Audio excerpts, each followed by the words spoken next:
Welcome back. So many of us are spending a lot of time at home right now, and it happens to be the season for spring cleaning. But there are some items that we're not used to cleaning at home, like our clothes, sweaters, wool sweaters, especially coats. Normally, we take that to the dry cleaner, but the dry cleaners are closed right now. That's why we've invited the star of the YouTube channel Clean My Space, Melissa Maker, to come and help us with these questions. Hello, Melissa. Hi. Hey, Melissa, it's so nice to see you. I think a lot of us we see that label dry clean only, and we assume that that's the where it's supposed to go. But you're saying that's not always the case. It's not. So here's the thing, and it's sort of funny. Clothing manufacturers like to put that label on there to protect themselves from us because we don't really know how to properly hand wash our stuff. But the truth of the matter is, if it's silk, cotton, wool, or cashmere, you can probably hand wash it at home so long as you do a quick test, which we'll cover, and you follow all the proper instructions. Okay, so you mentioned hand washing there, and I get it. It's probably safest to hand wash, but sometimes we're lazy and we want to throw things in the washing machine. So, what is the difference? Okay, so hand washing is preferred because we have control over the way that we're treating the garment when we're cleaning it. But a lot of modern machines actually come with a delicates or hand wash cycle, and that's lovely. They work. The reason they work is because they use low spin and cold water, which is essentially what we're trying to do when we hand wash anyway. I'm just thinking right now as you're talking that I have a sweater that accidentally got thrown in the wash that had, I think, wool in it. And it went from being a normal person size sweater to being like this small. So clearly you have to be cautious about all of these things. But I do think a lot of us Oh, have a yeah. pile of these wool and cashmere items that we're like, okay, thank goodness the season is ending. We can just put these aside and not deal with them right now. But let's say we wanted to. If you've got a volume of stuff, wouldn't the washing machine be the best options? And if so, what are the steps that we should follow? Yeah, exactly. It would be a great option. So I'm going to grab this cashmere sweater here that does indeed need its final wash of the season. So what I would do is I would gather all my stuff up. I would separate it into different color categories, which is what we do for regular laundry anyways, light colors and darks. And then we have a couple of steps that we can take before we actually get to the washing. So first and foremost, you might notice with wool and cashmere, it has a bit of an odor to it. And if you want to get rid of that or give your shirt like a little extra boost of freshness, get a basin filled with cold water. By the way, all delicates love cold water. So just that's why your sweater shrunk. Forget about heat. And then you're going to add a quarter cup of white vinegar to that basin. Let your cashmere and wool garments soak for up to 30 minutes before you wash them. And that's just going to help break down odors. Thank you very much. Nice and easy. The next thing you're going to do, and I want to make it very clear that you have to get proper stain solution and delicates wash. You're investing in these beautiful delicates. You want to make sure you're using the right detergent. If you use the wrong stuff, it could be too harsh and it could ruin your beautiful garments. So grab some stain solution. I've got a little brush here for mine, and you're just going to examine and look for any stains and pre-treat. Now, some key hot spots for stains would be collars, cuffs, armpits, anywhere that you catch tomato sauce. So those are all stains that you would want to pre-treat. Now, once that's done, you have to get your hands on a number of delicates bags. So really you want the garment as flat as possible, which I've clearly not nailed right now, but that's what you would want to do. And then load everything into the machine. So you would have all your different bags with your different garments. And then you would just add the appropriate amount of delicates wash to your detergent dispenser, set it on the delicate cycle, and I guess you're going to hold your breath, at least for the first cycle, until you know you've nailed it. When the delicate cycle is over, take the clothes out or the garment bags out. What about Yep. drying? So you have a Okay. So system called the burrito?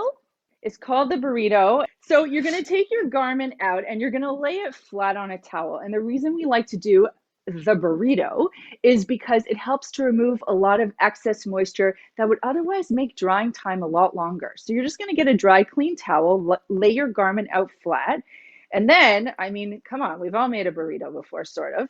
You just roll the garment up like this and you gently press, again with wool, cashmere, delicates. We don't want to rub or do anything rough because you can ruin the fibers. And then once that's done and you've pressed out the moisture, at that point your garment should feel nice and dry. So then you can find a flat mesh surface. A lot of drying racks come with those. You can lay it flat to dry and you'll see it dries a lot quicker. And the other thing is you might be tempted to iron out any wrinkles, but instead, you guys know how I feel about the steamer. You know I love it. Oh, Use a jealous steamer about on this wool and thing. Yeah. cashmere. Okay, Melissa, we've covered wool and cashmere, but what about other delicates? I'm thinking of things that are silky in nature. Should we do those in the machine? Should we hand wash, or should we just stay away and wait for the pandemic to be over so we can take it to the dry cleaner?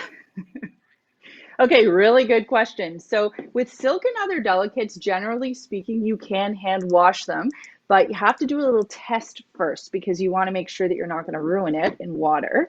So over here, I have a silk pillowcase, and what you're going to do is look for a little corner or seam. Then you're going to take a bit of water and just dip it in there, and you're going to see the response. So in this case, of course, it's white. I'm not going to see any dye runoff anyway, but you want to check for dye runoff. You also want to check for any puckering or wrinkling. So if this has an adverse reaction to water, hold your horses, wait till everything's over and take it to the cleaners. Otherwise, it's safe to hand wash. Okay, so your item, let's say it passed the test. What is the proper hand wash technique? So here we go. We're going to do the same thing. You can apply any stain solution to it safely. I've got this little brush here if you notice any stains. Silk is particularly prone to oils and creams, so you really want to pay attention to that. Then you're just going to add the appropriate amount of delicates wash to your basin. And your basin is going to be filled with cool water. Now, you can either do this in a bin like what I have here, or you can do it in a sink. You just want to make sure it's nice and clean. You also want to divide your delicates into color categories as well, always starting with your lightest, working your way to your darkest, because while you're doing your hand washing, you're going to notice some dye runoff. So as you'll notice here, I'm just doing a nice gentle kneading movement. I'm not like aggressively making a pizza dough here. Hand washing is all about being delicate. And then once you've gotten it nice and saturated, so I can see some sudsing here, I'm just going to leave it for about 30 minutes. And once that's done, again, I'm going to be nice and gentle. And I'm going to try to do this so you can really see, but I'm going to press the garment or the item up against the edge of the basin just to drain as much of that soapy water as possible. I'm going to take it to a running water source, sink, or if you have one in your laundry room, that's fine, bathroom, kitchen, whatever you can do these days is going to work. Cool water, rinse it until you don't see any sudsing, and then again, lay it flat to dry. Okay, so are there any items that we should just not attempt to clean at home? 100%. Okay, so I brought, you talked about your wool sweater. Here's the cutest dress that I thought, oh, I'm Melissa Maker. I could hand wash this. It's made from viscose. It would fit my toddler at this point. Can't wear that out in public. So viscose, acetate, velvet, taffeta, leather, suede. These are all things that your dry cleaner is well versed in taking care of that frankly we are not. Let's not attempt it. Let's not ruin it. And when you're buying clothes, you should have a look at the dry clean only label now knowing that you can hand wash certain things and really decide, can I commit to buying this and taking care of it? That's a question you should be asking. Now, other things to keep in mind in terms of what you don't want to be taking a chance on would be anything that has an embellishment. So sequins or, these fancy embellished zippers. I've washed things like that before and they've turned green. No, thank you. Same thing goes with anything that has structure. So even though this is a very easy jersey that I could obviously hand wash, this shoulder is far too delicate. I'm not risking it. This was an expensive dress and I really like it.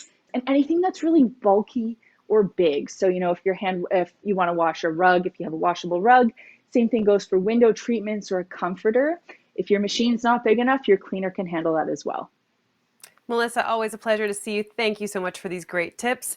And of course, if you missed any of these great tips, they are going to be up on our website after the show. Don't go anywhere. We'll be right back.